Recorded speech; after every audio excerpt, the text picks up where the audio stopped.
Tom Whitman here at HVAC Business Academy.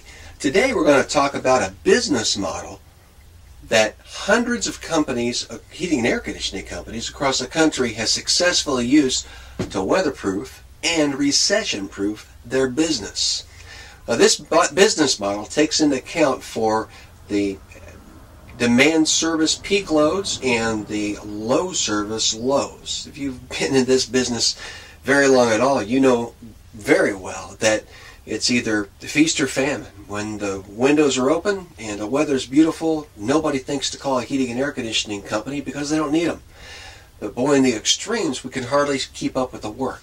This strategy enables you to take control of your business, even out the peaks and the valleys, and have predictable and consistent volume and profitability year-round. This is how it works. The premise begins with the understanding of how many service calls a technician can complete in any given month. For example, if we just have one technician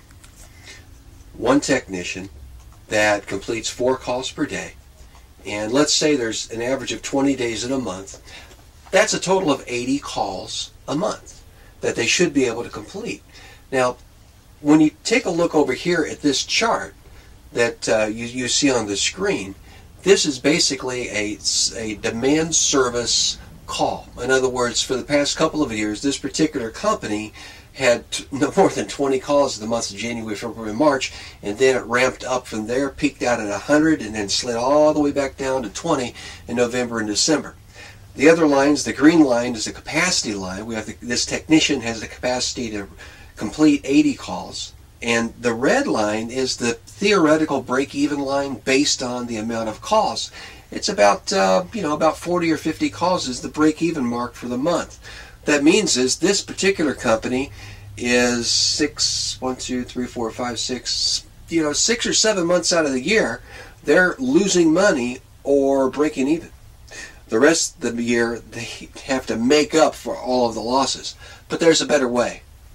The better way is, imagine in these peak areas where the demand is, here in the top, if we can convert those customers to maintenance agreement customers and schedule the work in the months when we typically need the work, look at the results. So if we say January, February, March, we have 20 calls each. So let's sell service agreements in this block and schedule that work in these blocks. And then it would look something like this. Now we have an opportunity calls are full for that technician. And this can be scaled based on the amount of technicians you have. Now it's time to make sure that our technicians are effective. That's where technician communication workshop and training comes in. For every maintenance agreement performed, on average, that technician should be able to bring in between $80 to $90 to perform the maintenance agreement. The next thing to take into consideration and to track is repair service revenue. On average, out of 80 calls, they're naturally going to find a few things that need to be tightened up, that need to be repaired. Generally, 15 to 20% of these calls do result in some type of a maintenance call. Now here's the exciting thing happens. When it comes to replacement opportunities, anywhere from 15 to 20% of customers visited by technicians who have been trained with the repair-replace process that the HVAC Business Academy utilizes, 15 to 20% of these customers replace their equipment consistently on a consistent basis. And then, of course, accessories and IAQ or any other type of weatherization plans that you may bolt onto your business adds another 12 to 15%. So at the end of the day, in the months that you typically have no work and you're looking for work and the phones aren't ringing, imagine having a technician or a team of technicians that can contribute $61,000 to $65,000 worth of work in the months when you need the work. Well, the normal company, high demand, the telephone is ringing off the hook. The calls come in through service repair or tune-up or accessories, and then we complete the work and make the money. Well, when the weather gets nice, the phone stops ringing, There's no demand for what we have. So if we're not proactive in filling up the schedule ahead of time, we're out of luck. And it'll look something like this. We're just left with nothing to do because there's no demand calls coming in. So here's the model. Here's the shift. Here's the change.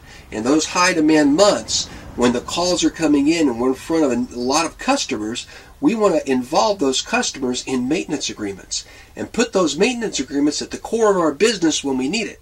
So we have our reactive plan to serve our customers well when the demand is high and get them involved in maintenance agreements, so when there is no more demand, we can be proactive in going out and fulfilling the work through maintenance, which will drive service, tune-ups, equipment replacement, and IAQ and accessories. And that's the plan. It's as simple as that, believe it or not.